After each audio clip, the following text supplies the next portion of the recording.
आपण पाहतो की करमाळ्यामध्ये जे आहे ते अॅट्रॉसिटी बचाव यासाठी जे आहे ते हलगीनाद आंदोलन केलं होतं। यासाठी जे आहे दीपक केदार साहेब आले होते। साहेब आज करमाळ्यामध्ये हलगीनाद आंदोलन केलं अॅट्रॉसिटी बचावसाठी। आपण या मोर्चाला उपस्थित राहिला होता, काय आपली मागणी असणार आहे? समग्र महाराष्ट्रामध्ये अनुसूचित जाती जमातीचं अस्तित्व धोक्यात आलेलं आहे। अॅट्रॉसिटी ॲक्टची कसली अंमलबजावणी होत नाही। अॅट्रॉसिटीच्या अंमलबजावणीच्या संदर्भात केवळ बातम्या येतात, टीव्हीवर बातम्या येतात, पण वास्तव मात्र 35-3च्या नोटीस देणे, काहीच आढळलं नाही, क्रॉस केस करणे आणि त्या आरोपीला या ठिकाणी पाठीशी घालणे अशा पद्धतीचा प्रकार सोलापूर जिल्ह्यासहित समग्र महाराष्ट्रात आहे।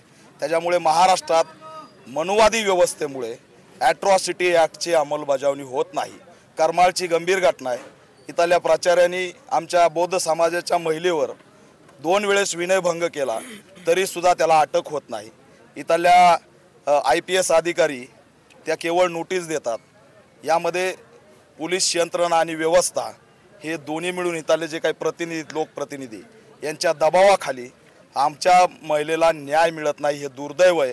आणि म्हणून हा आक्रोश करमाळ्यातून सुरू झाला आहे। अॅट्रॉसिटी ॲक्टची जर अंमलबजावणी झाली नाही तर राज्यभर सुद्धा आम्ही येणाऱ्या काळात मोर्चा आंदोलन केल्याशिवाय राहणार नाहीत। या भूमिकेकडे राज्याचे गृहमंत्री देवेंद्र फडणवीस यांनी तात्काळ दखल द्यावी। अनुसूचित जाती जमाती आयोगामध्ये आमचे माणसं बसवावेत, तिथं सुद्धा मनुवादीच बसलेले, त्याच्यामुळे कुठंच आम्हाला न्याय मिळत नाही अशी एकंदरीत सामाजिक न्यायाची स्थिती झालेली आहे। आज जर आपण बघितलं असेल सरन्यायाधीशाला बूट मारला जातोय। त्या ठिकाणी हरियाणामध्ये IPS पूरन कुमार यांना सुद्धा जातीयतेमुळे आत्महत्या करावं लागते। आणि पुण्याच्या मॉडर्न कॉलेजने एक फक्त आमचा प्रेम बिराडे म्हणून जो लंडनमध्ये शिकत होता त्याला 40 लाखाची नोकरी लागली होती, ती नोकरी घालवण्याचं काम या मॉडर्न कॉलेजने केलं आहे। मी त्या कॉलेजला भेटलो। हे कॉलेज मॉडर्न मनुवादी आणि जातीवादी कॉलेज आहे असं आम्ही जाहीर केलं आहे। त्या ठिकाणी भीमा कोरेगावची दंगल ज्या मास्टरमाइंडनी घडवली त्या एक बोटेच्या भावाचं ते कॉलेज आहे। त्यांचीच मुलगी प्राचार्य आहे। त्याच्यामुळे या 15 दिवसात महिनाभरात देशापासून ते इंटरनॅशनल लेवलपर्यंत सनातन म्हणून संविधानवाद्यांना टार्गेट केलं जातं आहे। आणि प्रेम बिराडे सुद्धा त्याचाच बळी गेलेला आहे। त्यात सुद्धा अॅट्रॉसिटी ॲक्ट दाखल झाली पाहिजे। प्रोग्रेसिव्ह एज्युकेशन सोसायटी जी आहे एक बोटेंची, तिची मान्यता रद्द झाली पाहिजे। आणि एवढंच नाही तर प्रेम बिराडेचं जे नुकसान झालं आहे त्याला 10 कोटीची भरपाई सुद्धा या संस्थेने दिली पाहिजे। ही संस्था सरकारने ताब्यात घेतली पाहिजे अशी व्यापक एक राज्यव्यापी भूमिका आहे। आम्ही अल्टिमेटम दिलाय, निवेदन दिलंय। नागेशदादा कांबळे यांच्या नेतृत्वात आज करमाळ्यामध्ये आम्ही अॅट्रॉसिटी ॲक्टच्या माध्यमातून बचावचं आंदोलन सुरू केलंय।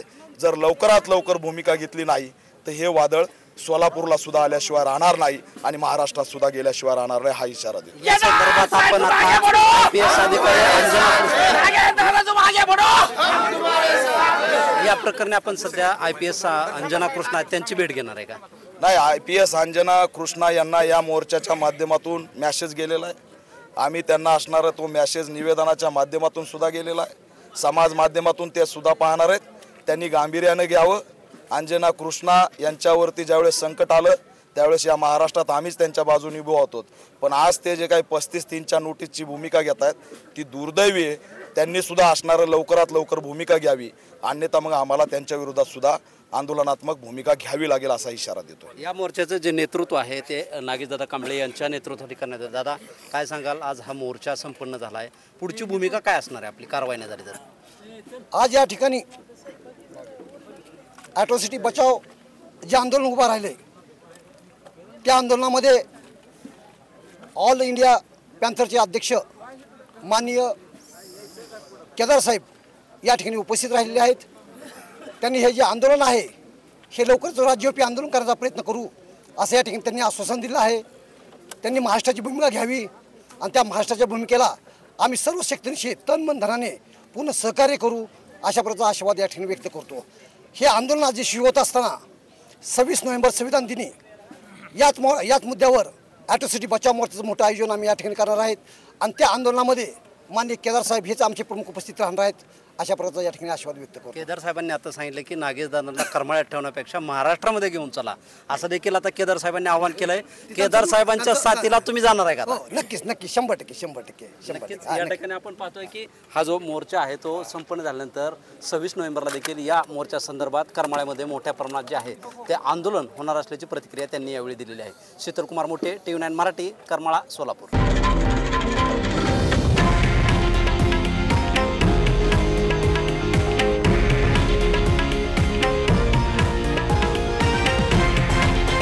हे आहे देशातील नंबर 1 न्यूज नेटवर्क आणि आपण पाहत आहात TV9 मराठी, एकमेव.